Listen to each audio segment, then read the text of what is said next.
আমরা গণমাধ্যমের স্বাধীনতার কথা বলেছি যে আমরা গণমাধ্যমের স্বাধীনতা নিশ্চিত করতে চাই, কিন্তু এটি কেবলই মুখের কথা নয়, আমরা এটি কাজে বাস্তবায়ন করতে চাই। আমি আশা করি যে আগামী সপ্তাহেই হয়তো গণমাধ্যম সংস্কার কমিশনের ঘোষণাটি দিতে পারবো আমি। আমরা জানি যে স্বাধীনতা মানে আসলে স্বাধীনতা, এখানে কোনো নিয়ন্ত্রণ চলে না, কিন্তু গণমাধ্যমের স্বাধীনতার কথা বলে বা স্বাধীনতার মাধ্যমে কি ফ্যাসিস্টদের পক্ষে প্রচারণা করা যাবে কিনা? গণমাধ্যমের স্বাধীনতার কথা বলে কি ফ্যাসিস্টদের পারপাস সার্ভ করা যাবে কিনা? আমি আপনাদের কথা শুনলাম, মতামত শুনলাম এবং আপনাদের নানাবিধ সমস্যা এবং নানাবিধ মতামত আমাকে সমৃদ্ধ করেছে। আমি বোঝার চেষ্টা করেছি আপনাদের সমস্যাগুলা কোথায় এবং কিভাবে এটা সমাধান হতে পারে। আপনাদের জায়গা থেকে আপনারা অনেক প্রস্তাবনা করেছেন, আমরা সেগুলা সর্বাত্মক চেষ্টা করব যাতে আপনাদের সেই সমস্যাগুলো সমাধান আমরা দিতে পারি। অলরেডি বিজ্ঞাপন ও বিল প্রদানের পুরো সিস্টেমটাকে ডিজিটালাইজ করার প্রক্রিয়া চলছে এবং আরেকটি বিষয় হচ্ছে যে আমাদের এই যে জুলাই অভ্যুত্থান যখন চলেছে তখন আমাদের সংবাদপত্রের একটা ভালো ভূমিকা ছিল আমি বলবো, কারণ একটা এমন একটা সময়ে এসেছিল যে সারা দেশের মানুষই আবার সংবাদপত্রের উপর নির্ভরশীল হয়ে উঠেছিল, কারণ কিছুটা তথ্য পেলে পত্রিকাতেই পাওয়া যায় এবং আমরা তখন দেখেছি যে ইলেকট্রনিক মিডিয়া একেবারেই কুক্ষিগত হতো। সেই সময় সংবাদপত্র ছিল একমাত্র ভরসা।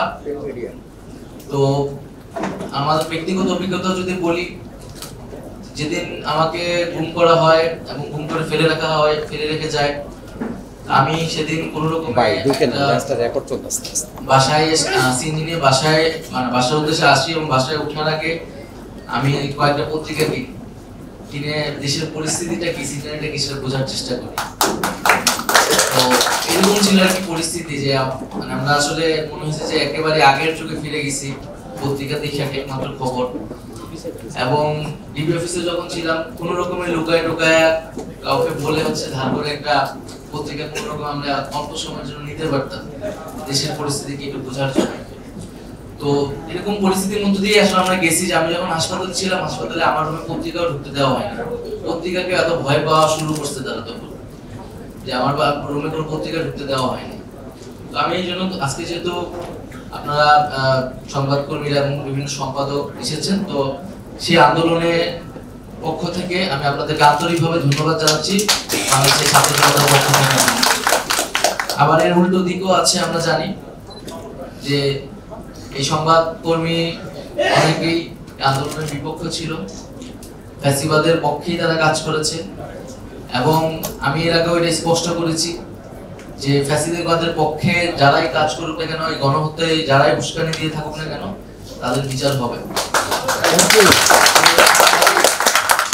সাংবাদিক না কবি না সাহিত্যিক এটা বিবেচনায় আমরা নিব না। আবার একই সাথে কোনো সাংবাদিক বা যে কেউ তার সাথে যদি ইনজাস্টিস করা হয়, তার প্রতি যদি অবিচার করা হয়, সেই বিষয়টিও আমরা দেখব।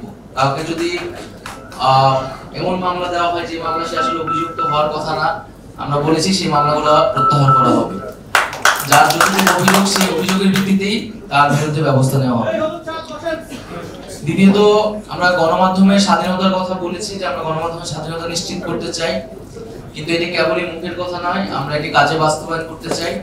তো কিভাবে কাজে বাস্তবায়ন করা যায়, এটা বাস্তবিক করা যায়, সেটার জন্য নীতিমালা প্রয়োজন এবং নীতিমালার জন্য আপনারাও যেটা বললেন যে একটা কমিশন গঠন প্রয়োজন খুব দ্রুত সময়ের মধ্যেই।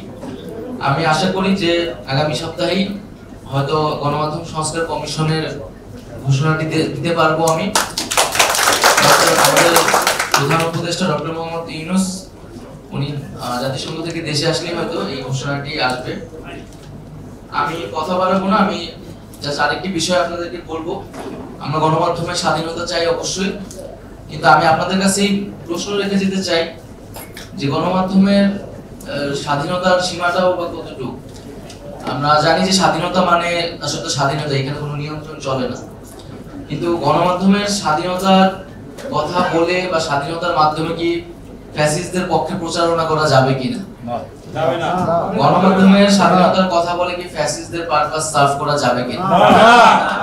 তো সেই বিষয়টি আপনাদের কাছে প্রশ্ন রেখে গেলাম। আমরা আমাদের দেশ, আমাদের এই যে অভ্যুত্থান, সেইটাকেই প্রাধান্য রেখে, মানদণ্ড রেখে আমরা সকল স্বাধীনতা কিন্তু নিশ্চিত করতে চাই। তো সবাইকে ধন্যবাদ জানাচ্ছি আবারও, আপনারা আজকে এসেছেন এবং আজকের মাধ্যমে মূলত আমাদের আলোচনার যাত্রাটা শুরু হলো। এই আলোচনা অব্যাহত থাকবে এবং আমরা আলোচনার মাধ্যমে সামনের যে বাংলাদেশ, সেই বাংলাদেশের সামনের যেই গণমাধ্যম, সাংবাদিকতা, তার গুণগত পরিবর্তন কিভাবে নিয়ে আসা যায় সেই চেষ্টাটি জারি রাখবো। ধন্যবাদ সবাই।